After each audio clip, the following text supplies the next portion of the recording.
असल्यानं कमला नेहरू रुग्णालयात बांगलादेशी नागरिक घुसल्याची प्राथमिक माहिती आहे। रुग्णालय प्रशासनाकडून खबरदारी म्हणून रुग्णांना बाहेर काढण्यात येणार आहे। कमला नेहरू रुग्णालय आणि रुग्णालय परिसरात भीतीचं वातावरण निर्माण झालेलं आहे।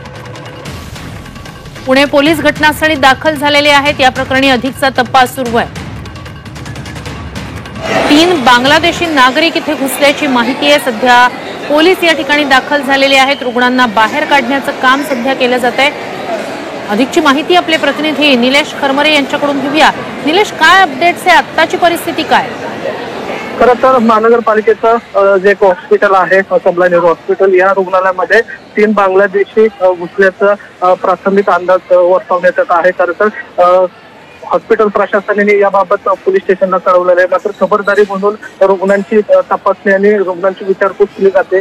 एवढंच नाही तर वेळ पडलं तर पूर्ण रुग्णालय तपासणी करण्यात येणार आहे।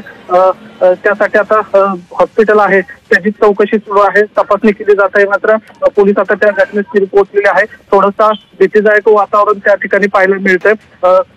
जे 3 रुग्ण म्हणून त्या ठिकाणी बांगलादेशी दाखल झाले होते त्यांची या ठिकाणी विचारपूस सुरू आहे। त्यांनाच हॉस्पिटलमध्ये थांबवण्यात आलेलं आहे। पोलिसांकडून त्यांची चौकशी सुरू आहे। मात्र खबरदारी म्हणून रुग्ण जे आहेत त्यांना स्थलांतरित करण्याचाही काही वेळात निर्णय घेण्याची शक्यता आहे। कारण ते जर बांगलादेशी असतील तर त्यांनी रुग्णालय परिसरामध्ये काय ठेवलं आहे का किंवा त्याची चौकशी होणं फार महत्वाचे असणार आहे। मात्र आता या ठिकाणी थोडीशी भीतीचं वातावरण आहे आणि पोलीस जे आहेत ते वेगवेगळ्या प्रकारे तिथं चौकशी सुरू केली आहे। नक्कीच निलेश, आता तिथे सध्या मोठा बंदोबस्त दिसतोय। दृश्यांमध्ये सुद्धा आपल्याला पाहता येतंय गोंधळाचं वातावरण दिसतंय।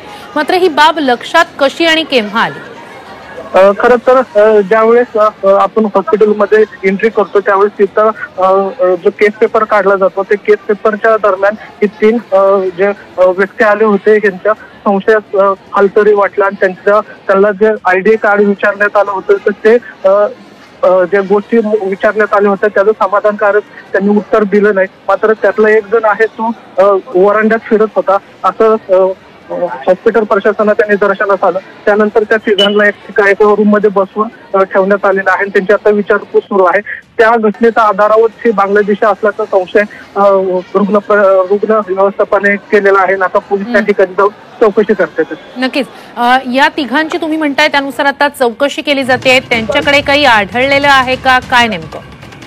नक्की आता हे पोलीस चौकशीमध्ये समोर येईल। मात्र आता त्या ठिकाणी त्यांची पूर्णपणे चौकशी सुरू आहे। त्यांचे डॉक्युमेंट्स चेक केले जातात।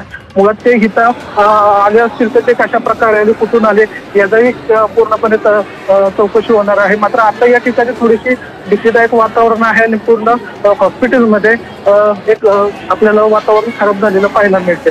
नक्कीच निलेश, आता सध्या म्हणजे सकाळच्या वेळेला जेव्हा हा सगळा प्रकार लक्षात आला त्यावेळेला साधारणतः रुग्णालयात किती रुग्ण असतील, किती लोक उपस्थित असतील, कितीचा स्टाफ असेल, काय नेमकं? खरं तर ओपीडीचा टायमिंग होता।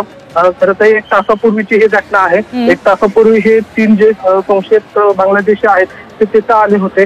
मात्र ते कशासाठी आले होते हे अजून अद्याप कळलं नाही। कारण जर उपचारासाठी आले असतील तर त्यांच्याकडे कुठल्याच प्रकारचा आजार किंवा जखम झाली त्यांना या आपल्या आता तरी आढळून येत नाहीये। पण त्यांचा हेतू दवाखान्यात यायचा का होता हे खरं या ठिकाणी संशयास्पद वाटतंय। त्यामुळे त्यांची आता चौकशी सुरू आहे। आणि तिथला जर स्टाफ बघताल तर तो सरकारी हॉस्पिटल असल्यामुळे सर्वसाधारण माणसं त्या परिसरात वावरत असतात।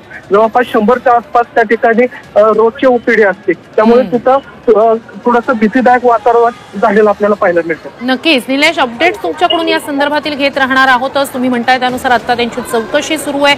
चौकशीतून काही हाती लागतंय का याचे अपडेट्स तुमच्याकडून घेऊच। तूर्तास धन्यवाद तुम्ही दिलेल्या संपूर्ण माहितीसाठी।